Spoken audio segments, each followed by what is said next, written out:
Hey y'all, this is Southern Woods here. Welcome back to another Ages of Conflict war simulation. Last time around we were in the year 1625 in our own timeline.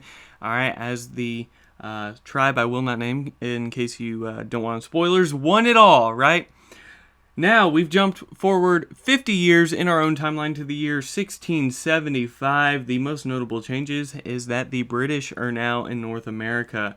Alright, we have British North America in the far Canadian North. However, as you can see here, we have some of the colonies. All right, the Carolina colony, the Maryland colony, the Virginia colony, New Jersey, Connecticut are all in North America now. All right, a few of the colonies have yet to be established in 1675, but we got about half of them here. Of course, the British and their colonies are going to be a force to reckon with in North America. So put in the comments below, who do you think is going to win? We have 69 nations / colonies or tribes. Let's get it going. Let's get it started. Who will fight first? Who will die first?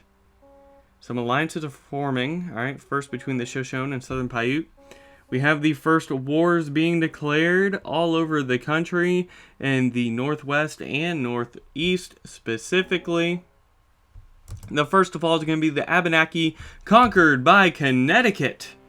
Alright, so those colonies already putting in work for the Royal Crown, although they aren't aligned, so things could happen. Meanwhile, the Catawba taken out by the Carolina colony, so... Oh, and then the Cherokee, so these white settlers doing their thing, aren't they? Just like in our own timeline. Although, it looks like the Maryland colony is going to fall to the Haudenosaunee people, alright? Big tribe kind of thing in our own timeline that you don't hear much about. So it's going to be curious how these people do. Alright, meanwhile, the Mohicans, the last Mohicans conquered by the Connecticut colony. And now we have French North America pushing up north into the Innu. Choanoke fell. That's something else. We just had the Choctaw being conquered by the Muskogee, so the Muskogee dipping into present-day Louisiana. Now we have Spanish Florida. Looks like they're going to try to land in Cuba. French North America was conquered by Connecticut, so again, Connecticut putting in the work for the British, although the British aren't aligned with their colonies in our simulation unless they choose to, alright, which could happen. The Arapaho conquered the Lakota, and then the Carolina colony was just taken out by the Secotón tribe. That is huge. Very huge. Meanwhile, Spanish Florida captured Cuba and most rest of the Caribbean, although New Spain has a little piece right there.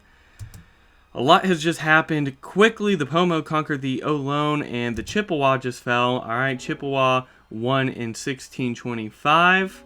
They're not going to win in 1675.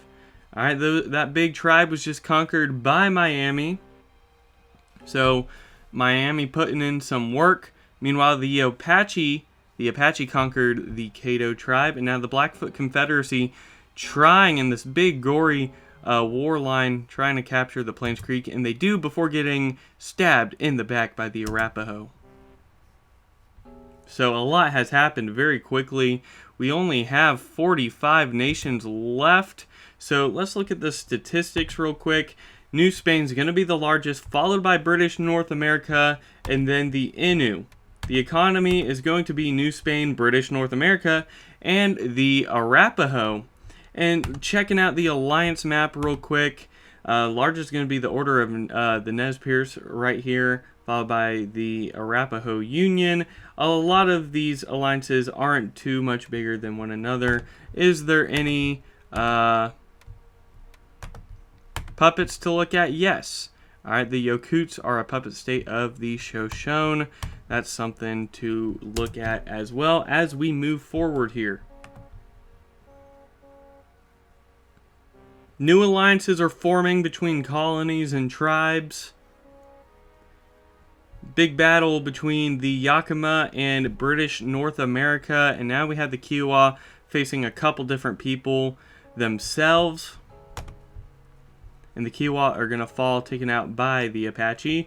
Meanwhile, the Illinois conquered by the Missouri. Now we have Miami wrapping around with the help of others. Looks like they're going to take out the Sioux, and the Apache are going to take out the Pawnee. Uh-oh. Big one fell. Spanish Florida conquered by the Muskogee. Muskogee also conquered the Waxhaw people. They're going to get a lot of Florida, but not all of it, as New Spain gets most of the Caribbean and South Florida.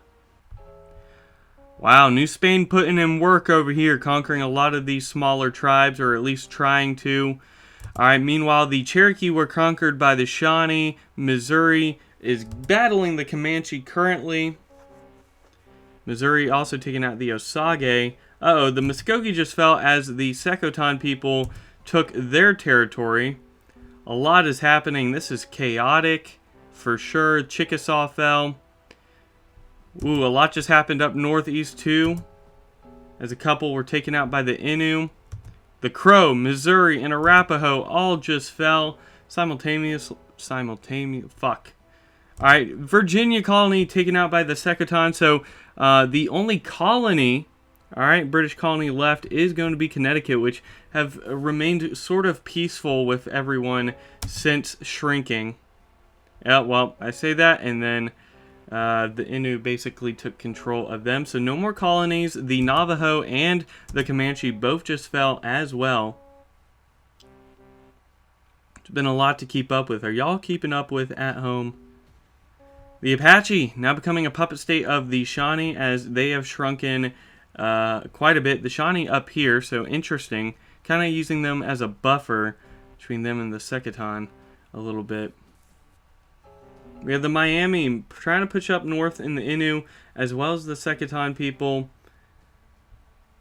Miami became a puppet state of British North America. That is interesting. And then they're going to be taken out by the Shawnee. We have 13 nations left, not the 13 colonies, but let's just check it out here. It's going to be British North America, New Spain, and the Nez Perce being the largest. New Spain, Southern Paiute, and Nez Perce being the richest. Looking at the alliance map real quick, this is kind of what we're dealing with here. No puppets currently. The Wintu just fell to the Maidu. Alright, couple smaller tribes in the west taking each other out, trying to grow larger. British North America, they're kind of struggling here. They're not expanding as much as you know they want to. And with no colonies to kind of help them out, it's looking pretty dire. The British may be kicked out early in our timeline, and they are. However, in 1675, in our timeline, New Spain still has a chance to control all of North America. Southern Paiute making some moves. They pushed down south a little bit. Now they're trying to push up north. They're just battling everyone. New Spain has to escape to Cuba. They are no longer on the mainland. Whoa, a lot just happened there. The Shoshone, Secotan, and New Spain all fell really quickly, leaving us with 7 nations. The Innu, Southern Paiute, Shoshone, or Shawnee, few others. Southern Paiute gonna take out the Shawnee and move capitals a little further west. Meanwhile, Nez Perce dealing with a pretty big uprising from the Yakima in the Pacific Northwest. So we have 4 nations. Alright, one you can't really see. It's the Hetsuk. They're all the way up north outside the screen. Yakima are going to fall, and the Hetsuk. So it's the Southern Paiute in the south against the Nez Perce in the north. Who is going to end up with the dub and rule North America in the year 1675 in our alternative timeline? Looks like it's going to be the Nez Perce here. They're going to be the winners in the year 1675. Were y'all expecting that one? Let me know in the comments. Hit me with that like button if you want to see more of these simulations. We're going to jump ahead into probably the 1700s, alright, where things get real interesting in our own timeline. If you want to see more of these or outdoor videos, food reviews, hit that subscribe button and join the Southern Woods community. Without further ado, y'all, Southern Woods out.